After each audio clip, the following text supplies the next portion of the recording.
heard right after you sold PayPal, before the other two companies, you went and bought a McLaren S1 because F1, yes. F1. Right. Sorry, that's the same part. So right, partially because you were going to race cars with Jim Clark and Larry Ellison. No, well, not really. No, actually, and I never did. Although that was one of the things that was sort of talked about at one point, but I never did. In fact, I've never raced anyone with McLaren. I had it for several years. I put 11,000 miles on it, and I drove it from LA to San Francisco. It was my daily driver, which is a crazy car to have as a daily driver, particularly on the 405. So, but I understand when you got it. Yeah. You're driving down 280, and you wrecked it. No, well. And let me just tell the story, and then you can correct it. Because the story's great, and I hope it's true. Let's see if the story that you tell is actually how that compares to the reality, because the reality is pretty messed up. So, hopefully the reality's better. So you wreck the car, you get out of the car, you're doubling over with laughter, and the person with you said, "Why are you laughing that you just wrecked this car?" And you said, "No, you don't know the funny part. It wasn't insured." Well, the punchline's correct.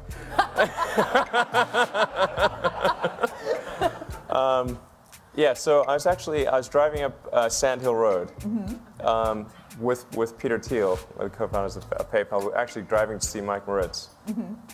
This is in 2000. And so we're driving up Sand Hill Road. I didn't really know how to drive the McLaren. And Peter says, so what can this do? And then I'm probably number one on the list of famous last words. I said, "Watch this." So I floored it and did a lane change on Sand Hill. And so the McLaren has no traction control or anything. It's massive power to the wheels, so 640 brake horsepower, and it only weighs a ton. So it has massive power to weight. It can brake the wheels free at 80 miles an hour. So broke the rear end free and started spinning. And I sort of, let's see, I think it was sort of, I was going straight and then turned, and I remember seeing the cars coming towards me while I was going backwards. And then we hit an embankment, sort of a 45-degree embankment on Sand Hill, which tossed the car into the air like a discus. And it kept rotating with about 3 foot of air clearance, according to witnesses. And then slammed down on the ground, going the original direction. And we blew the suspension out. Now, it didn't actually wreck the car. The core chassis and the engine were okay. Thank God. But all the glass and the wheels and everything was shredded, and there was massive body damage in the front and rear. Yeah. And did you start laughing? I don't recall laughing. I could have been laughing in shock, but I don't recall laughing.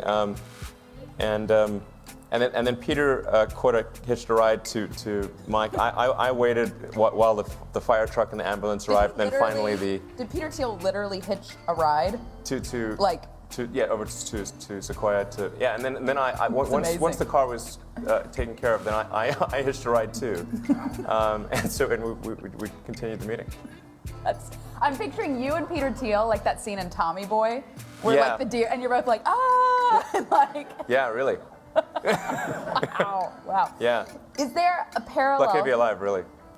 I should say so. Yeah. Is there a parallel with how you build companies in that story? I hope not.